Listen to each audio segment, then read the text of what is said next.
Coming up on Flirtations today, as Pride Month continues, we've got the coming out episode, y'all. That's right. On the show today, we'll chat with Jordan, Kay, and Gracie and hear about their personal stories and journeys of queerness. We'll be talking about identity, finding community, and personal acceptance within. I am so excited for this episode. Let's go. I heard you wanted to flirt. I heard you wanted to flirt. I heard you wanted to flirt. Hello, my name is Benjamin. I'm the flirt coach and a gay Libra. Everyone has an inner flirt. Hey, flirty. Live, laugh, flirt. Work the flirt. Work the flirt. Delulu is the Salulu. Expert on the flirt. Hey, flirty. There's always another flirt. Everyone has an inner flirt. Get out of your head and into the flirt.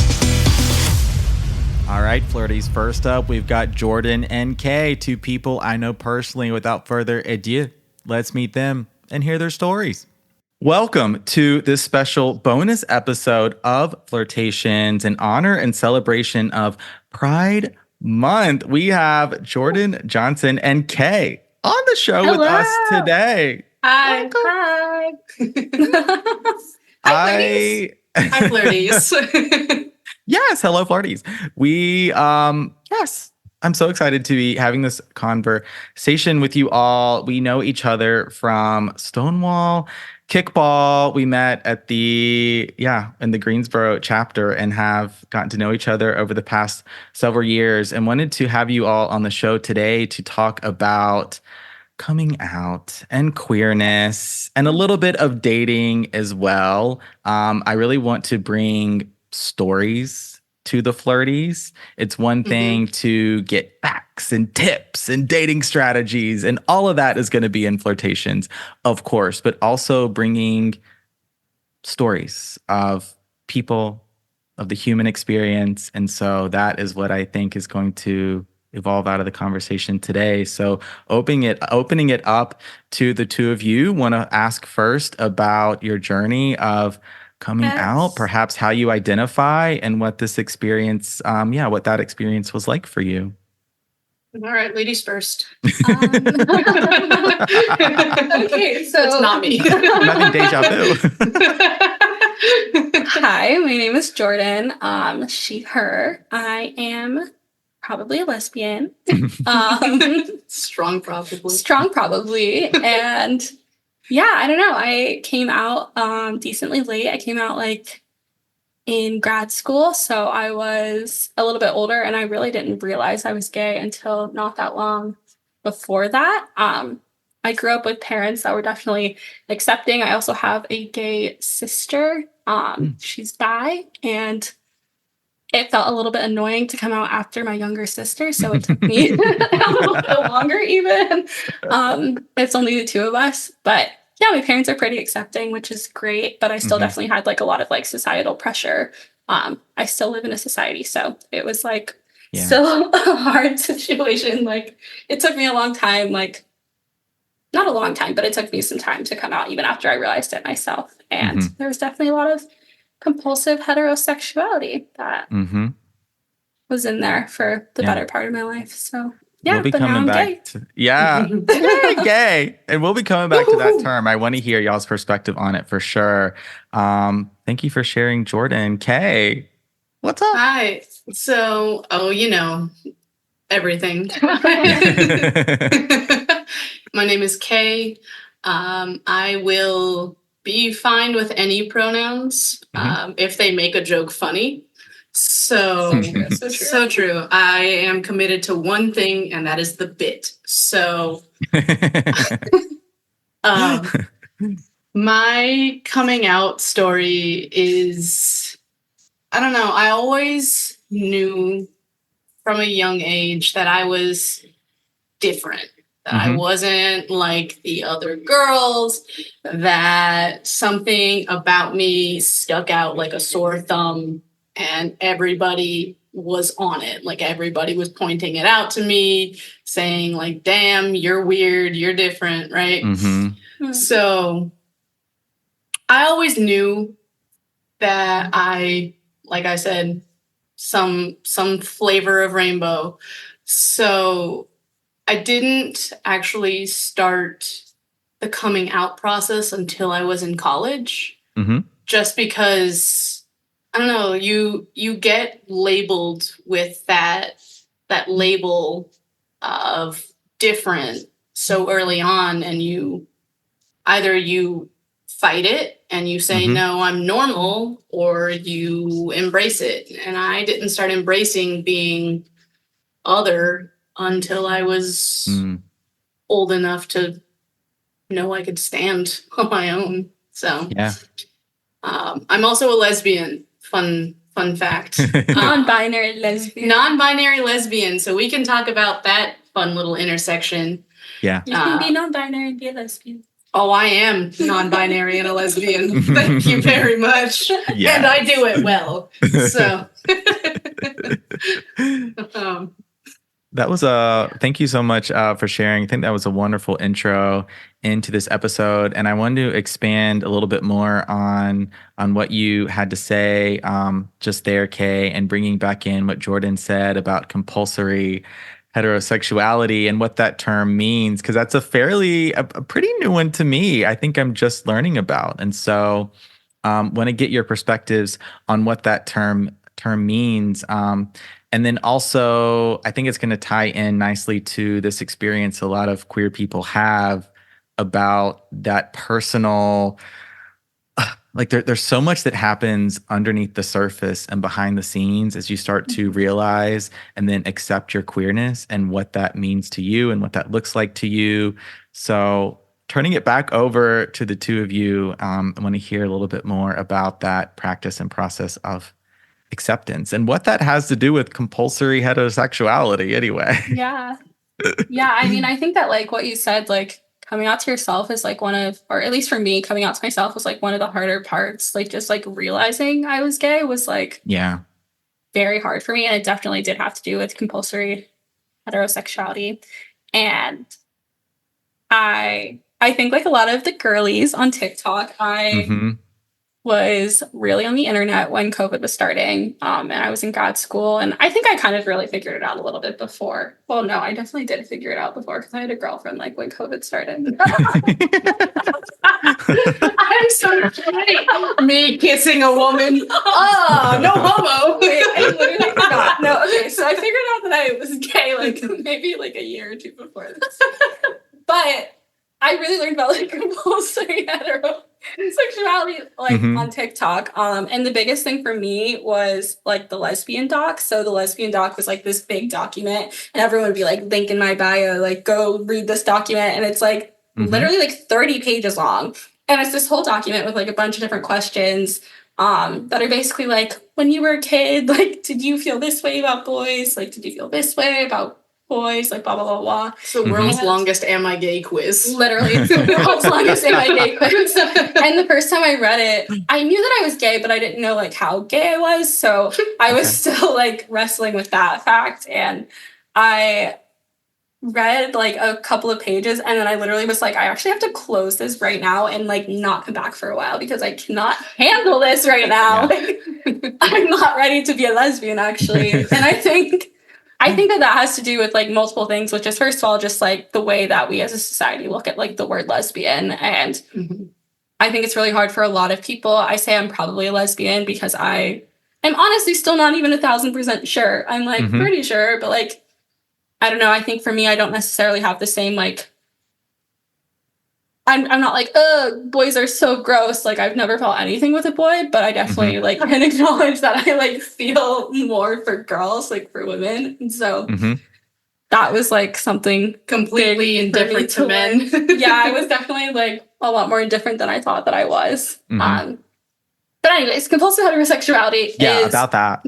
It's basically just like we grow up in a society where everything leads you into thinking that like you're supposed to date the opposite sex. So as a woman, especially, like I know one thing that my mom always used to tell me as a kid was you should always date a guy that likes you more than you like him, because it just like is root for a better relationship, like because Yeah. men like cheat and like do all these things. And that made me like definitely feel like, obviously not all men. I didn't realize that other people liked men in a way that I didn't like men. Like I wasn't able to understand the difference between my relationships with men and other people's. And because I'd like never had the experience of really liking someone, I didn't know the difference. And so many women are like, oh, like, I hate men, blah, blah, blah, blah. And so I was like, well, yeah, same. But it was just it was a very different way that I wasn't able to like understand the difference between until I was able to really figure out that I was queer. Mm-hmm. Yeah. Mm-hmm. Okay. Any thoughts? So, I mean, compulsory heterosexuality has been a term that's been around for a long time. I think my one big experience with it was every year I would walk into school ever since my kindergarten year. I would look around the classroom and I would say, okay, what boy do I have a crush on this year? Because that's how I thought it worked, right? Because I pick a boy and that's my crush, and I would pick the wackest boys to crush on too. Just like I don't know. Buggers. I was gonna say glue. I definitely had a crush on a glue eater. Yeah. I mean, I used to smell glue. Yeah, I mean, we might have been school crushes, honestly. Oh my god. Meant to be, Ben. It's the mustache that really gets me for you. So I've had one for a long time. I mean, at least the capability. Good Lord. But yeah, and then, I came out to my mom, which wasn't entirely by choice. She like trapped me in the car. We were going down the highway. And she goes, I was in college at this point, and I was for some reason carrying around like a big ass clutch instead of a wallet, because it was me hanging on, like clutching onto the last vestiges of my heterosexuality. Yeah. And I had this little pansexual pride pin on it, and it was just like a little bead. And my mom goes, so what do those beads mean? And I say, oh, they're just beads, like, pretty colors or whatever. And she goes, you're lying to me. I looked it up. You're lying to me. And I said, okay, then why did you ask? Yeah, it's the pansexual pride flag. Yeah. Right? And so, moms be catching you in lies, right? But that's what they do. The mom meter is out. That's what they do. Right. So I had to explain that to her and what pansexual meant. And then she goes, oh, yeah, I didn't actually look anything up. I lied to you. I said, okay, cool. Thanks. I feel like she knew, but just didn't know which one what it meant. Right. Yeah. I mean, you see an assortment of colors and you're like, is that the Romanian flag, or is that like a new sexuality I haven't heard of yet?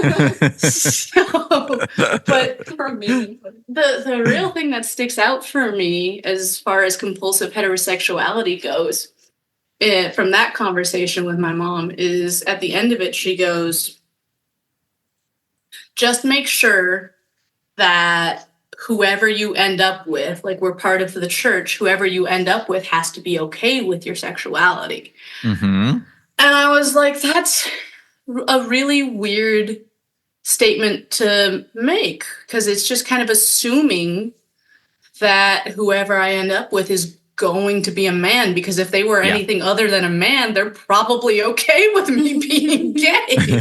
So it's a key point. Right. And it's like, I think it's the first and last time my mom ever assumed I would be with a man. Like when you were a kid, no. Yeah, because the flirties can't see me, but I do. I look like this.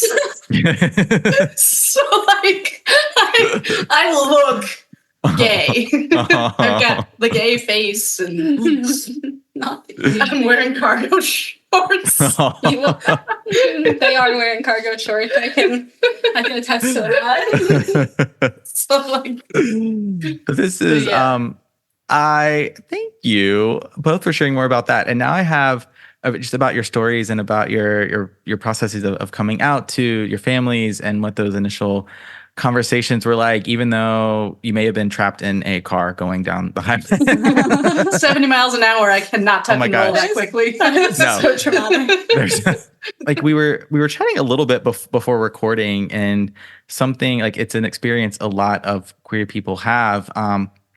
And certainly it was my experience too, of that we're raised in these very gendered ways. So you're either raised right as a girl or you're raised as a boy. And like I was the one, I think I cared about my sister's Barbies more than she did. I remember wanting to play with expressing femininity some, and was curious about, what it would be like maybe to paint my toenails, or what it may be like to wear like a more feminine silhouette, something like that. Girls' clothes.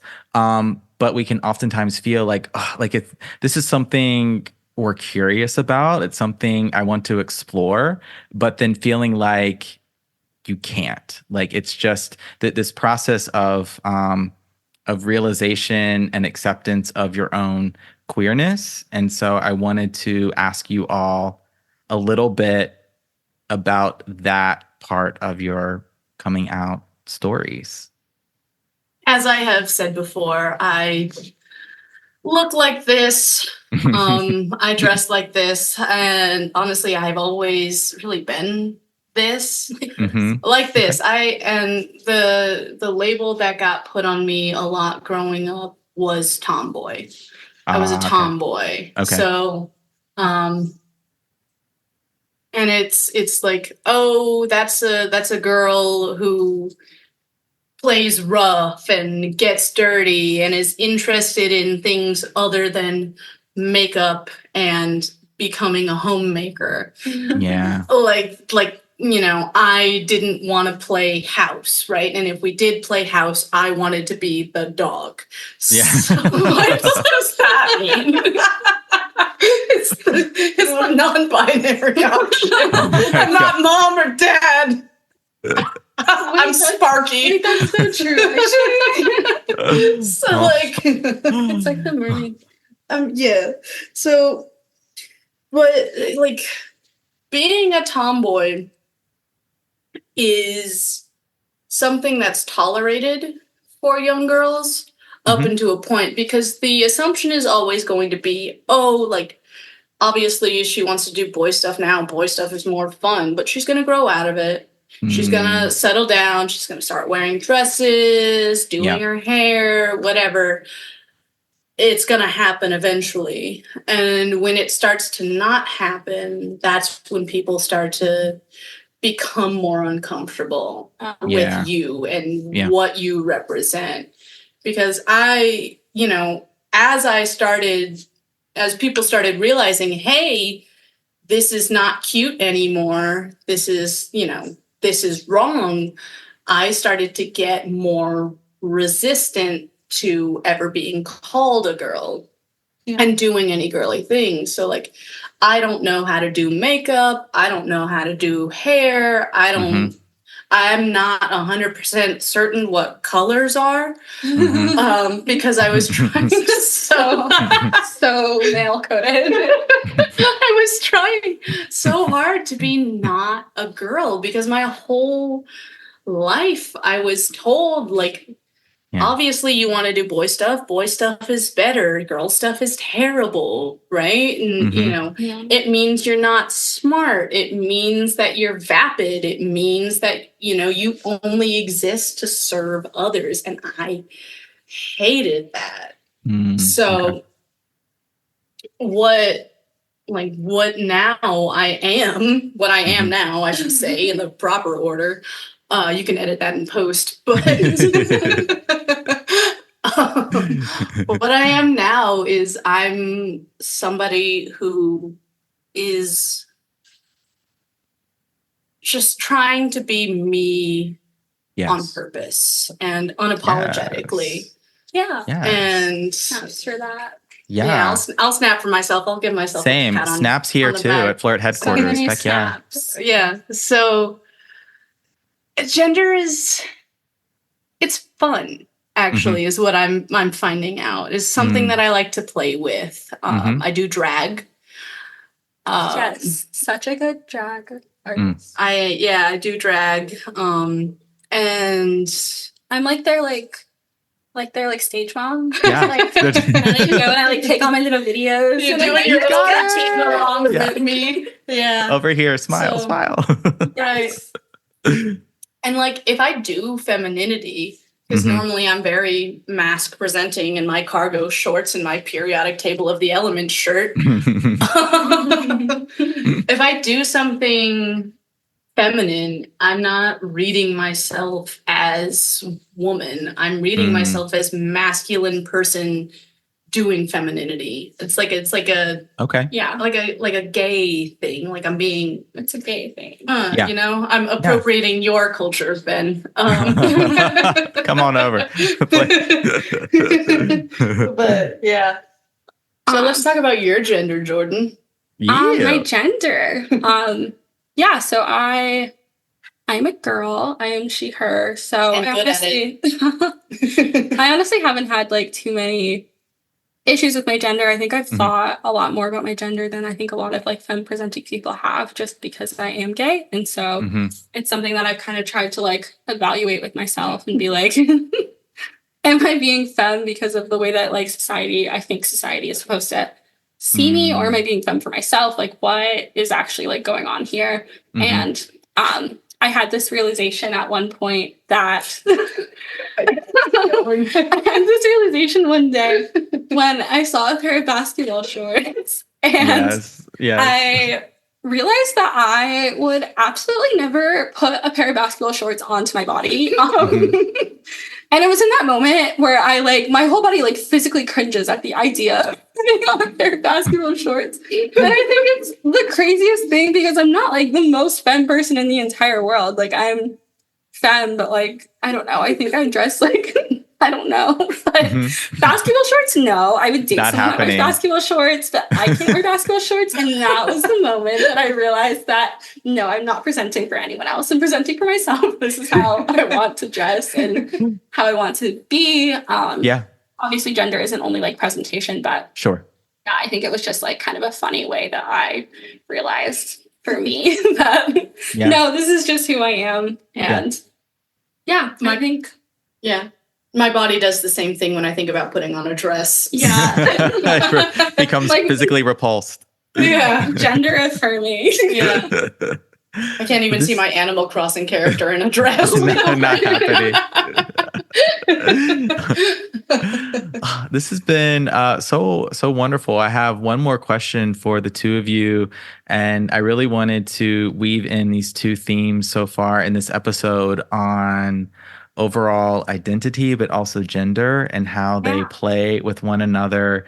Because I imagine there's going to be at least one flirty watching or listening to this episode rather as it debuts, or perhaps months, years down the road, finding their way to it and really getting a lot from your stories and being able to see themselves in your stories and maybe where they're at in their own journeys of coming out and figuring out who they are.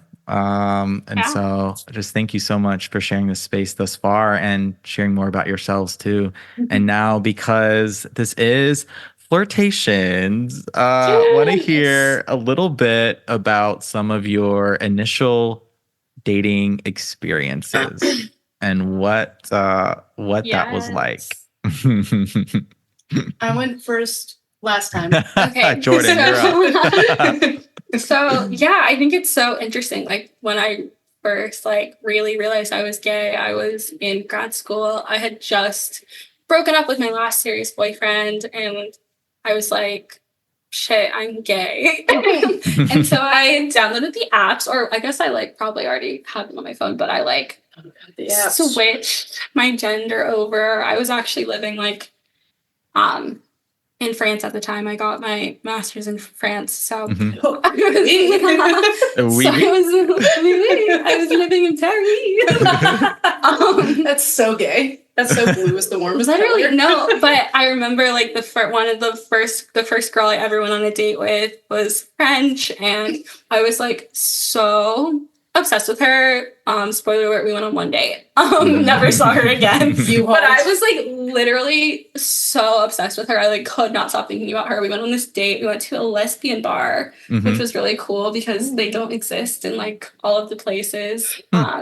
Unfortunately, sucks. I know there's like 20 in the US, like total. But yeah, so there's a lesbian bar like in central Paris. So we went there. I think we went someplace else first, but yeah, it was really interesting. Like just kind of realizing like it felt so affirming to like go on that date and like be like, yes, this is like what I've been feeling this whole time. And yeah, after that, I was like, this is it for me. Even though I never saw that girl again. Shout out to you.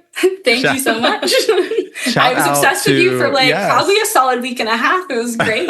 all of the flirties in Paris are like being like, oh shit. Like, who was it? Oh my gosh, no. I was like literally head over heels for 2 weeks until I was like, actually, we didn't get along that well. She asked me about being bisexual the entire thing because I was still identifying as being bisexual, and she like asked me all these like weird questions about it that I was like, these are like kind of strange questions. And then anyways, that was like my first ever experience being gay. And then I don't know, a couple months later I got like my first girlfriend and we dated for a couple years, and that was really cool. She was also French, and I don't know what else to say about it. No, that's it was just so super affirming. And that's so fun. cool. And I'm glad you mentioned, I was going to say the A word, that like affirming, and you mentioned it just there again. And I think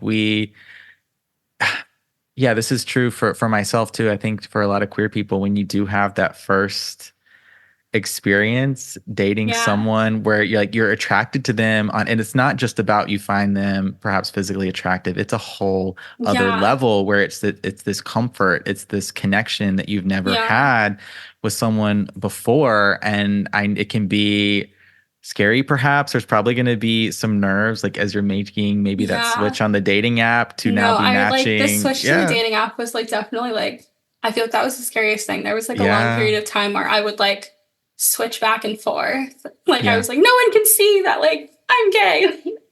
Long period of time. This ended like a couple weeks ago. Okay, so for a long time I would continue to like switch the apps back and forth with times. But it was also like, I don't know. I think like sexuality is just hard, and I agree. Sometimes I mean, we live in North Carolina. Like, there aren't that many gay people. So sometimes you're like, there's no one else to swipe on. What am I going to do? Oh, God. The number of times I've swiped all the way through Tinder. But I actually am a year clean of switching my Tinder back. Oh, shit. Of switching all of my dating apps back. So I'm really proud of myself. I don't need the attention from men anymore. I am through that. Yes, Jordan. I am very proud of myself. I mean, it took a lot. Attention right now. I do. Thank God. I love Ben. I love it. Kay, any initial dating experiences, stories for the flirties? Oh boy. So like I in college sort of vaguely dated a girl my freshman year. Except, like, she was wild. She wouldn't let, like, she didn't want us to, like, kiss on the mouth or, like, say that we were dating. So that was, like, my first experience. And then I dated a man for 7.5 years. Happens. It happens. And we've all been there. Truly.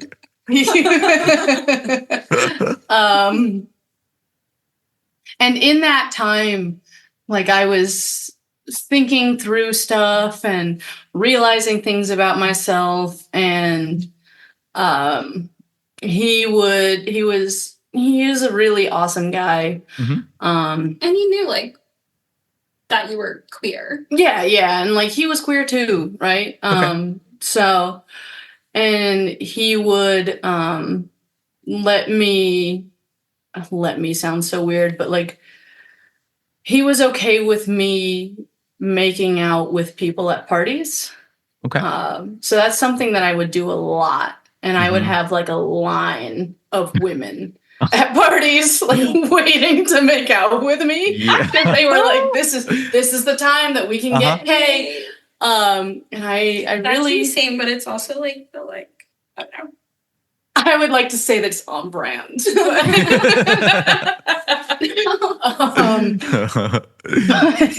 No.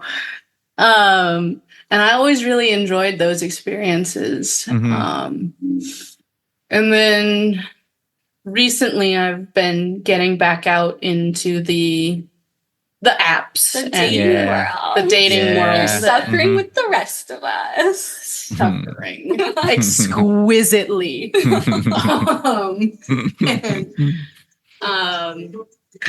And it took me a long time, but I think I'm starting to come into my own as a single person. Yeah. Because one of my fun little facets of my personality is that or not my personality, my identity is that I am polyamorous.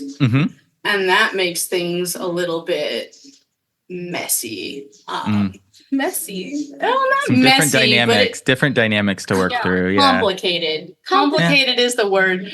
It's ethical. It's ethical. Yes, I'm not cheating, whatever, because that's not ethical. abhorrent. But yeah. So like I'm seeing somebody right now, and we've been on dates, and it's been really fun to like be with a woman. Yeah.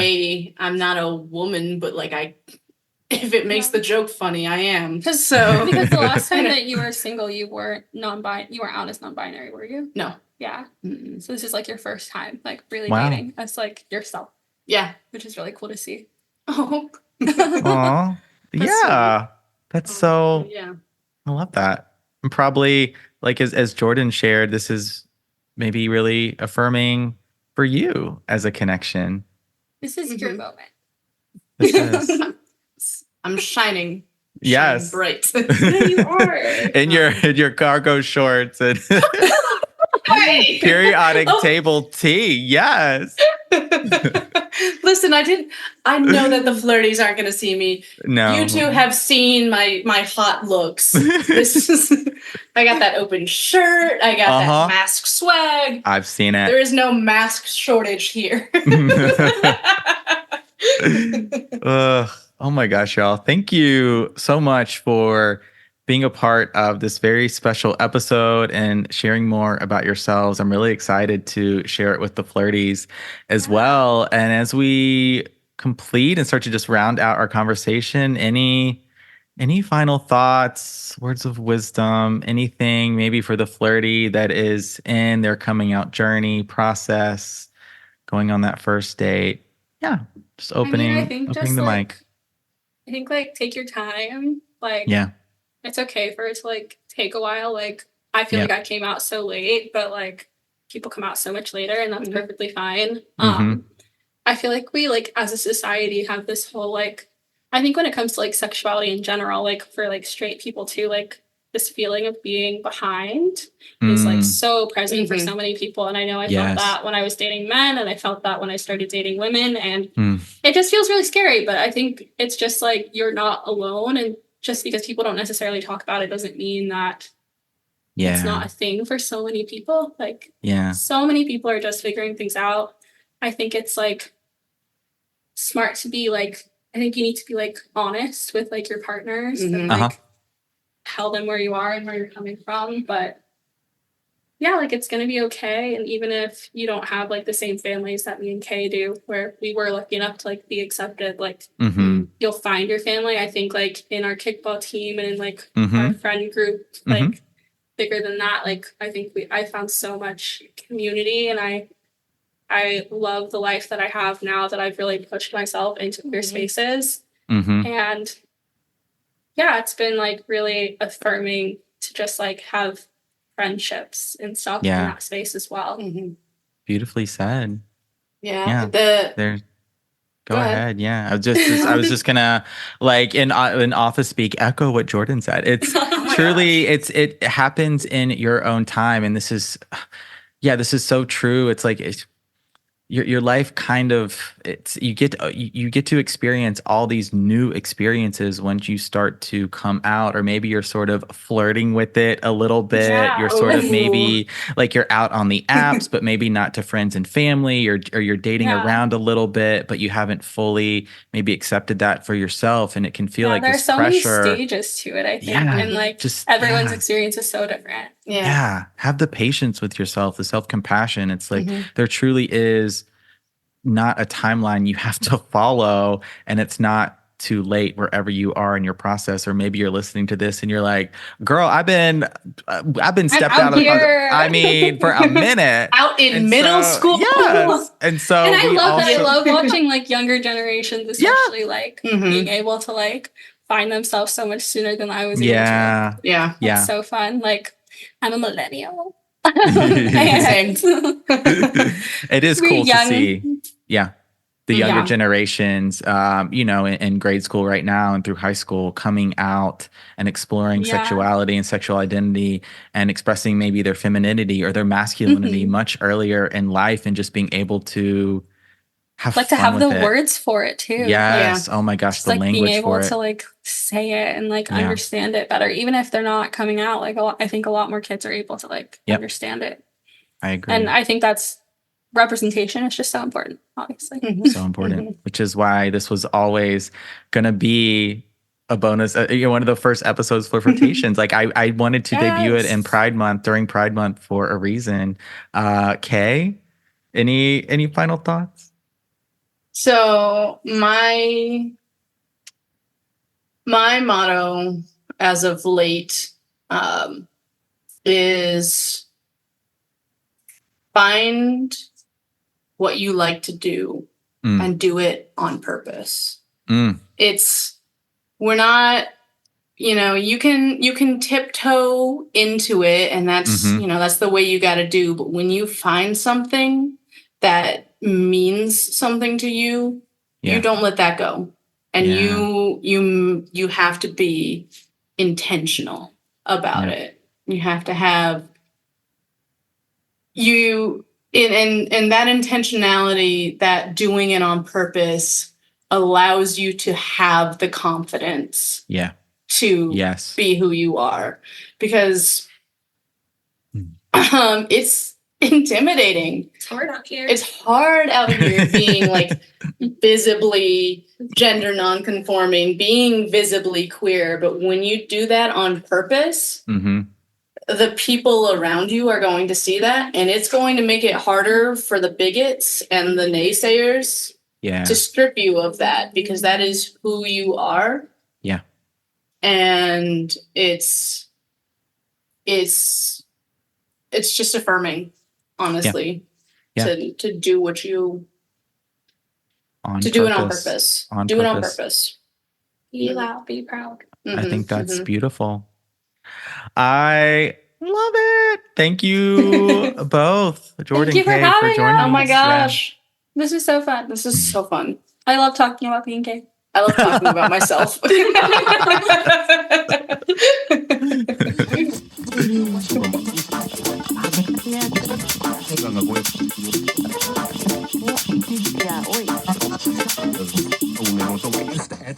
All right, what do you think? Jordan and Kay, ain't they amazing?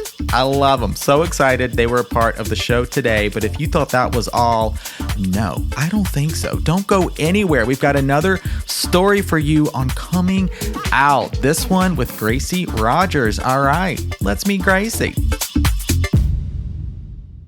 Welcome to this special bonus episode of Flirtations. On the show today, we have Gracie Rodgers, who I know from Stonewall Kickball. Welcome to the show. How you doing? Hi, Benjamin. I'm great. How are you? I'm doing really, really well. Thank you for being a part of the show today as I'm bringing the Flirties special episodes for Pride Month, celebrating all aspects of queer love and queerness, and very happy to have a conversation with you today about exactly this and queer dating. So thanks for being here. Let's get into it. Let's do it. All right. So please tell the flirties how you identify and how you came, a little bit about your story and process of arriving at, what this means for you. Yeah, yeah. So, I say beyond anything, I identify as queer. So I really think that, encompasses both gender, sexuality. I am attracted to men, or male identifying people. But yeah, I came out in college around when I was 18, 19.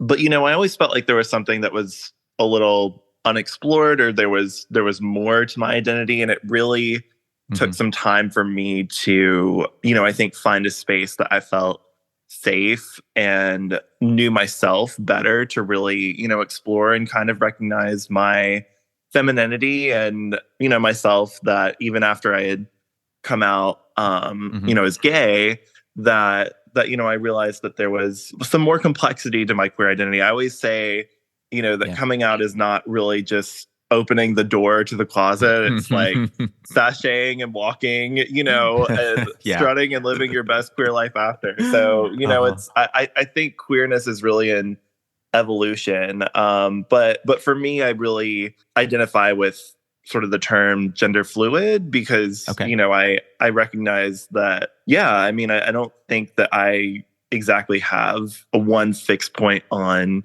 the gender spectrum. I lean more feminine, but I also, do, identify male, and that I'm not transitioning, but, I like to really express my femininity. Okay.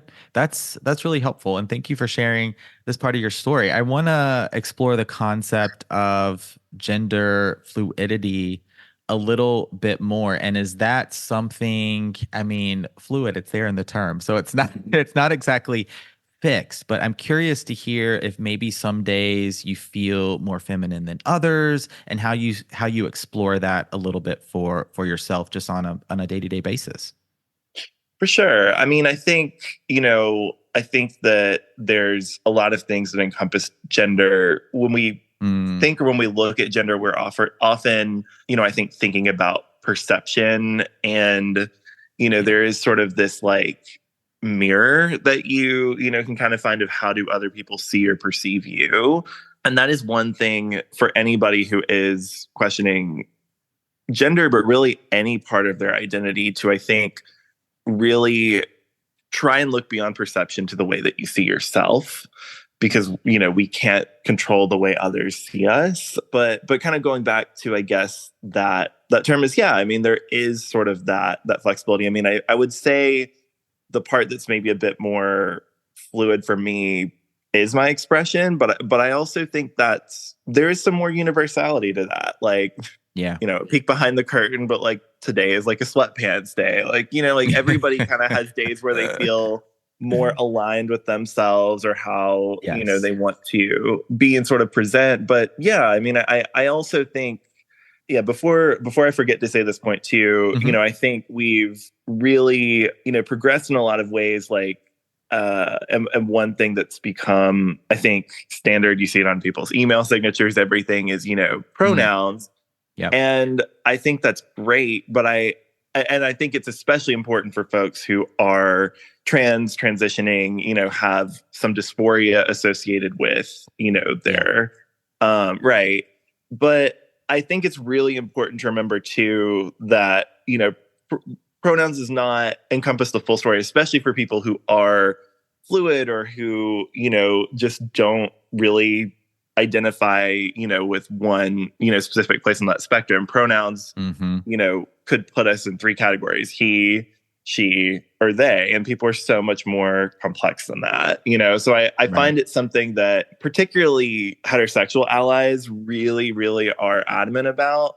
But I think it's really important to know that there's a lot of space for variability there, and a lot of nuance that comes with pronouns and what somebody's gender identity is beyond that, particularly for folks who are non-binary or gender fluid.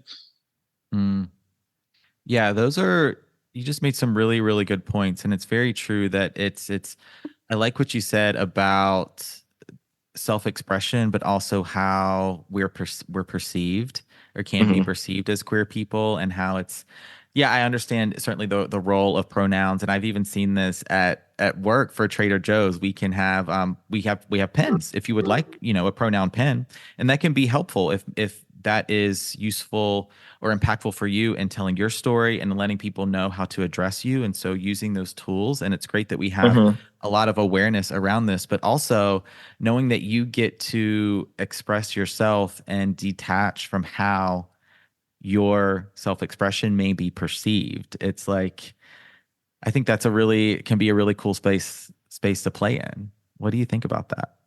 Yeah, no, definitely. And I'll say too, for myself, where I really connected and I think found, that confidence and space of total acceptance at first was really in the drag community.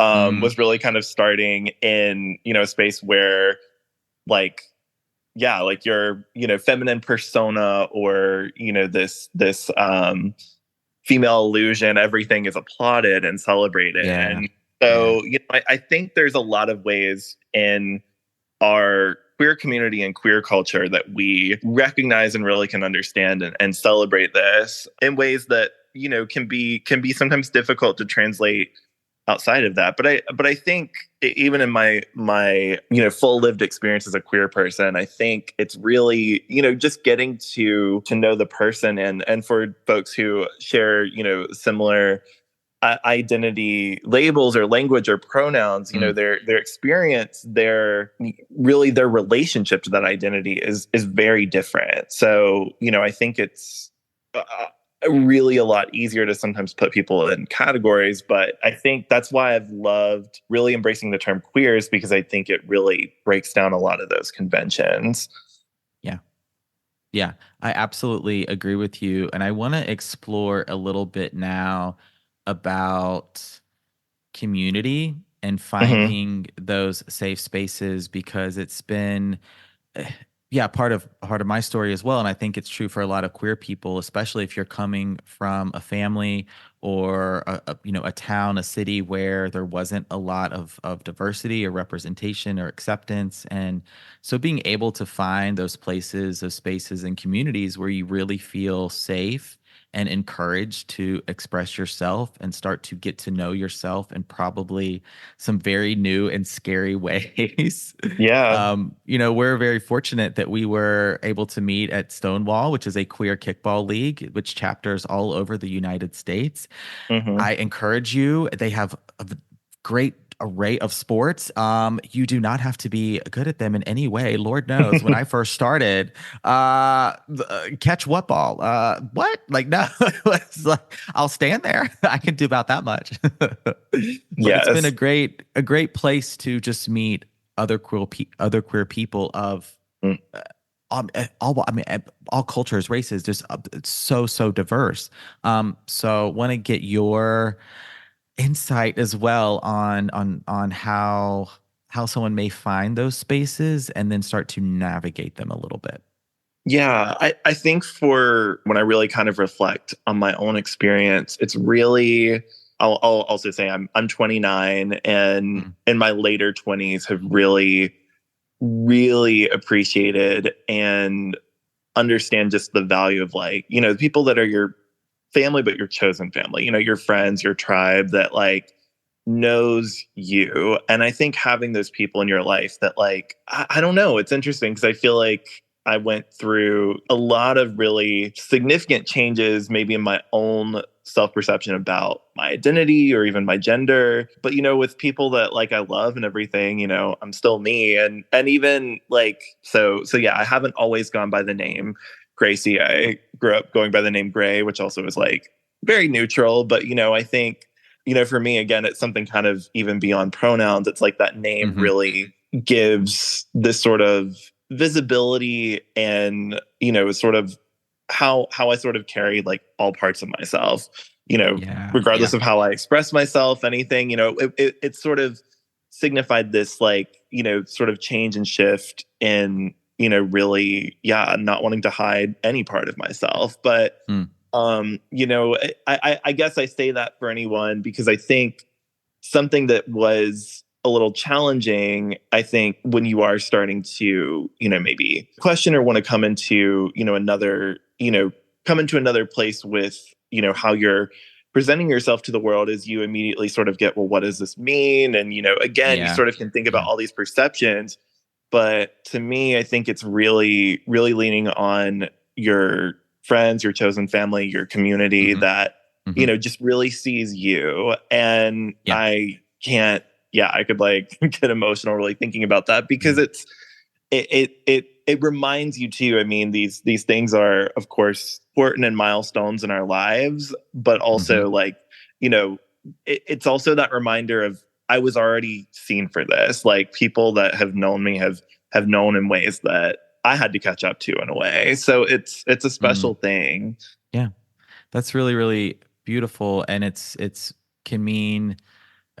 does mean so much when you start to see yourself in the way that other people have seen you. Yeah. And it makes, it makes such a difference. And so for the flirty listening that is maybe struggling to find acceptance in a community or feels like they haven't been seen before, I hope this conversation is going to be impactful and very helpful to know that we see you and your experience. And it can start with, like, it truly takes just one to really start to build that chosen family, to build those connections and those friendships, finding that one person, and that one person could be straight. They could, right? Maybe. Like you're perhaps. No, but no, really. Yeah. I will share. So, a lot of these changes, really I, experienced, and I think a lot of us had a lot of this time of really self-reflection and things in the pandemic, particularly not, sort of being out and among other people. You really got to sort of have that moment of inner reflection. But I was actually back in my hometown of Concord, and growing up there, I had a lot of, sort of connections through my family to, a lot of town community, but I always, had this feeling of a certain repression. I mean, this is like going back to like, 2010 and before, like, we didn't have marriage equality then. Like that seemed like such a like beyond ideal, so I think, I think back to that time and, to that queer child who was figuring everything out. And, to me, one of the most healing things was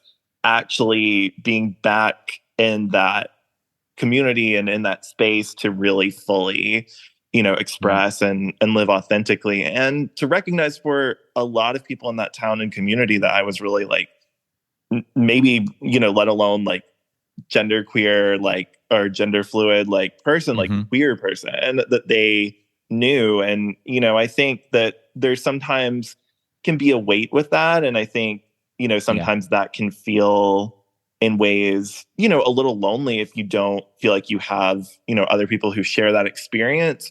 But it also was something that's so valuable. And I think something that for me was really healing in a big way to see this place that I had sort of associated with, sort of keeping me in the closet or, sort of keeping that sort of repression, but, continuing to just live in my truth and, see that, that really, that it was never really, it never really was that space, or there never really was like this. I mean, things had changed, but just to see that over time that sort of people can grow and those ideas can grow is, I think, something really important, and something we really do need to hold on in this year with, the election year and everything. But I think,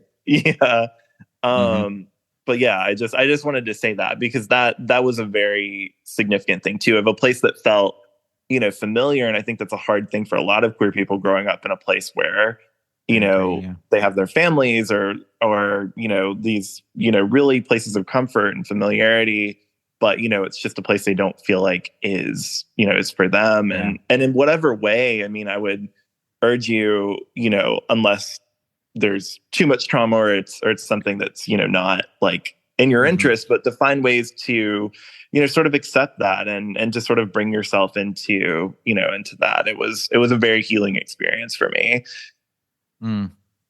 Yeah. Thank you for sharing that. I think that's going to be really helpful for people listening, and knowing that you get to ultimately be the owner of your story. And it's part of this process of coming out, like you said earlier. It's not opening opening the door, hello, I'm here, and I like identify as like, this is who I am. It's this process of revealing different layers of yourself and getting to know yourself on a deeper level, and in many ways starting to create those feelings of safety and security for yourself, and just really having a strong relationship with who you are. This is all a part of the coming out process, but this is also, yes, it can be scary. And we've talked about the fear on other episodes of Flirtations, but also so much beauty when you start to feel limitless when so much of your life may have felt limiting. It's really can be a really beautiful experience. And transitioning now to perhaps a 180, talking a little bit about dating, because this is Flirtations after all. So if you would share, Gracie, with us a little bit about what's happening out there dating. What's going on? Coming to you from the trenches. Oh my gosh. No, yes. I mean, I think there's one thing I'll say, and I know you've echoed this, and let me just take a minute to say I really love what you do, Benjamin, and I think that like there's it's like the RuPaul adage: if you can't love yourself, how the hell are you going to love somebody else? But there's some real truth to that, and I also think for folks who are either in relationships or are navigating dating, and also sort of navigating this evolution of themselves and their own identity, I think that there's that can be challenging and complicated, and to be honest, I mean, dating apps, but also even a lot of what you sort of see in queer dating can be very binary, or can be very like, who's mask, who's femme, who's top, who's bottom, who's this. And we're all so much more complex than that. And I think that we owe it to ourselves, even in this age where we're, for better, for worse, I think, finding ways to sort of digitally connect, or ways that we can put ourselves out there, that we owe it to, not, go through all of this, process of our own coming out and everything, and then hide parts of ourselves for, the fact of being desirable or this. And I think, it's something that can be challenging, and it's challenging to me sometimes, because I don't see, certainly, and hopefully we can have another episode to touch on this, but a lot of work I do is really with the older LGBTQ community, which I think is so essential, because we don't really know what our path can look like, or what those sort of relationships and that longevity of this life looks like. But I'll say, it's challenging, because a lot of us, we don't maybe have that model of that relationship. But for me, it's been really, really impactful to see. I have two dear friends, shout out to Matthew and Kyle, who, are dating, and Kyle's non-binary, and, just seeing that, like, I don't know, like, I think sometimes we can, put ourselves, outside of something, or see that, I don't see how I fit in this way. So this sort of relationship, or this sort of love, is not going to happen for me. And that's just not true. I think we're also still in this place too, with queer relationships evolving, that really, going back to the marriage equality, point, really we're seeing this visibility.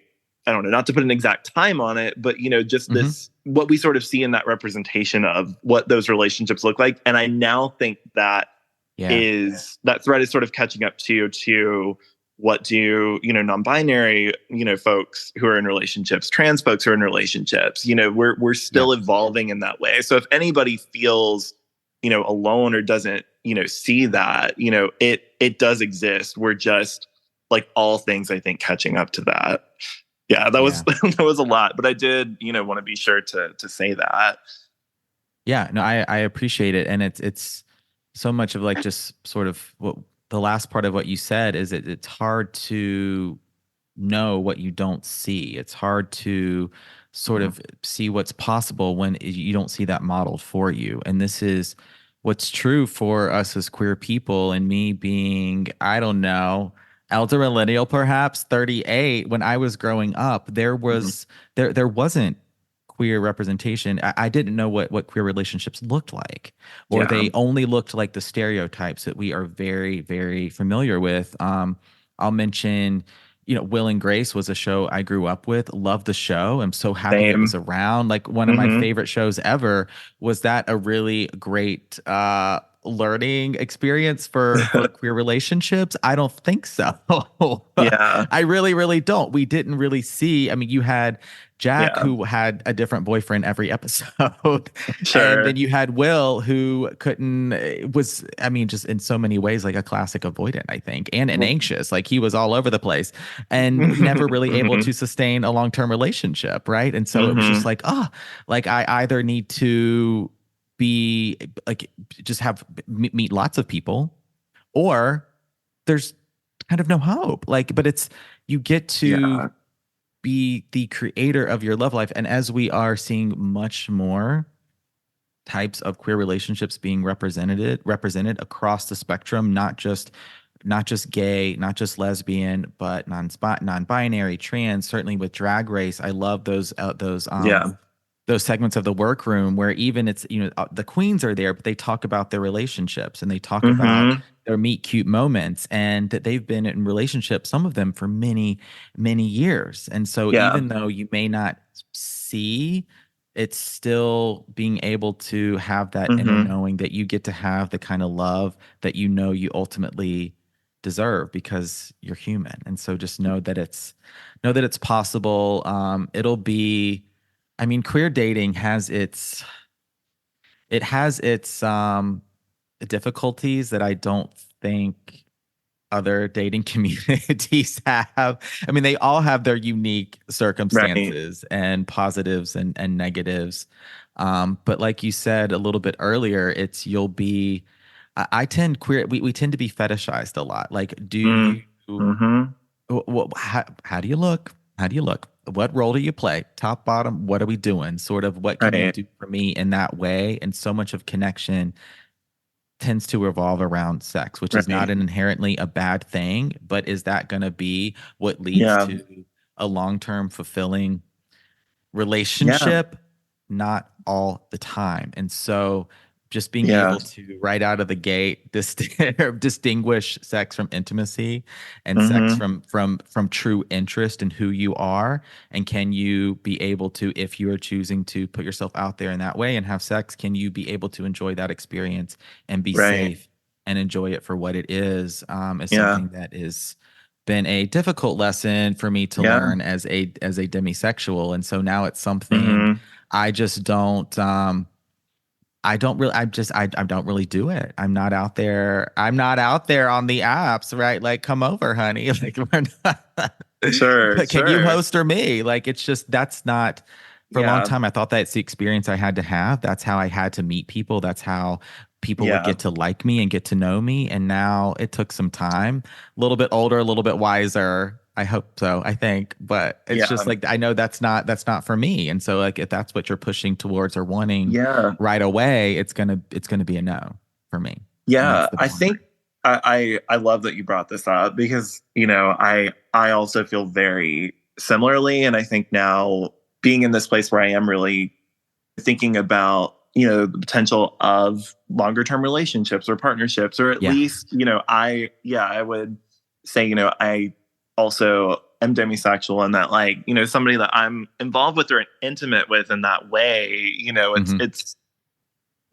I definitely am looking for, more than a casual hookup. But I think there is something really in our culture, and it's a little challenging to talk about because it's like, I'm so for sex positivity and anybody that, is about that. But I think we also need to recognize, and this is something about queer relationships as well, of the things that have sort of been, become these norms or sort of put on us, but understanding that that comes from, a certain trauma. The reason that there was such a hypersexuality is that's how, that's how sort of queerness existed, like with cruising, with things where people couldn't be out and have relationships. They could lose their jobs. There's such an other side to that. And I think, something I'll say, for anybody, I think it's so important to know your history, as it were, but really, but understand where we come from. And again, that kind of goes back to this idea of important legacy and a lot of the work I do with, older LGBTQ folks in the community, because there's a lot that we have, inherited. And with that as well, that's impacting our own relationships and everything. So I really love that point that you're making. And that, if you feel like, that culture or that part isn't, serving you, I think there's also this idea that maybe we have that, like, well, so many people are active or so many people are on the apps, but, not everybody has a grinder. Not that doesn't serve everyone, No. We have your Drew Barrymore Never Been Kissed situation, everybody is in their own process, I'm so glad you said that. Yeah, it can seem like queer culture and specifically gay culture is very hypersexual, but that is not exactly the truth. That is some of us are, but many of us are going to bed on a Friday night, like we're going out with our friends, and like that's just not something that's like a huge part of our life, especially like if you're on Twitter, and like Instagram is always trying to serve me like the shirtless guys. And it just seems, when it's so much in your face, it seems like that's just how it is. But there are so many other ways we connect in so many communities. And it's going to be about, as we were talking a little bit earlier, finding your community and communities, right? You're not limited to just one. Yeah. And I think, that I think is a norm on dating apps too. I mean, just swipe left, swipe right, whatever. I mean, most people are not going and like, doing a full read through, but I think you also have ways that you can put yourself out there, and it doesn't, I mean, there are these norms around that in apps, around, hookup culture and these things, but, I think things are getting a little better too. With again expressing what you're looking for, or really showing those parts of yourselves. Maybe not having a shirtless photo for your first photo, like things of that nature. Also want to go back to the Will and Grace example, because I think that's like so important, and actually to the point of our gender conversation, I think something that I've realized sort of reflecting back on that show, and I think that was really incredible at the time, one of the first major network shows to exist. I mean, it was must-see TV on Thursday night. NBC's debuted in 1998. Like there was no mainstream comedy on network television that centered around gay characters. Unheard of. But, even looking at like the difference between Jack and Will being potentially the more straight passing or the more masculine or whatever, that they gave, his, sort of story with his relationships, that they were romantic and there was, more of this sort of involvement. But like you said, Jack was really, sort of put in this caricature role, and God bless Sean Hayes. Like it's an iconic character that was fun. Yes. But, I think sometimes we do have to like think about those narratives we've been told or taught about, these sort of things. And, on a really personal level too, I think even still, as somebody who's, identifying genderqueer, fluid, maybe not as a traditional male, I am still really interested in gay and bisexual men. And there is a lot of femphobia in the community, but I think there is. A lot of that also comes from I think this posturing and an internalized, I'm seeing something in you that reminds me of something in me that I'm repressing. And so that can also be something that's, worth examining. But I think that, again, I think thinking of how those models of those relationships look and how even just, that story,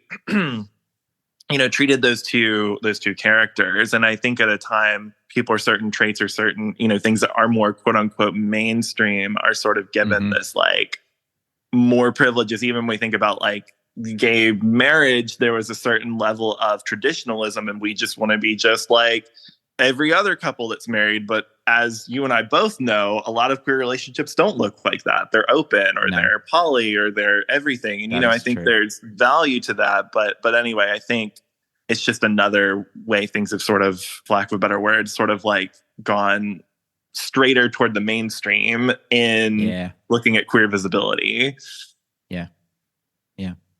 Yeah. I think, another really important point. And I think we've given the Flirties a lot of food for thought today on this special episode for Pride Month. Really want to thank you, Gracie, for spending this time with me today and sharing more about yourself and your story with the Flirties. I really appreciate it.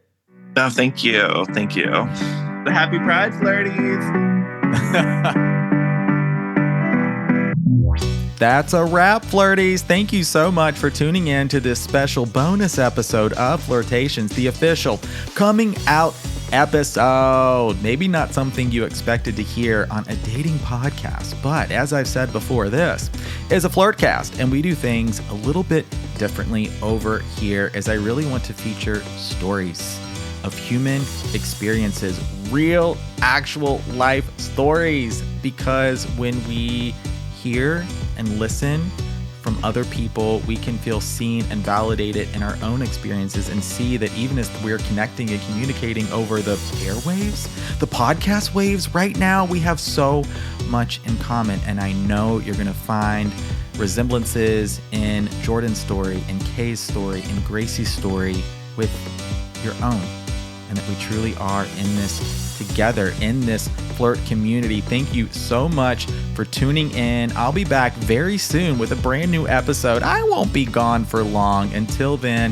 happy flirting. Thank you so much for listening. Everything linked in the show notes with my collaborators, how to find them, info on them, how to follow me if you're not already, and some additional resources for support in your coming out processes and journeys. Okay. With that, see you next time. Happy flirting.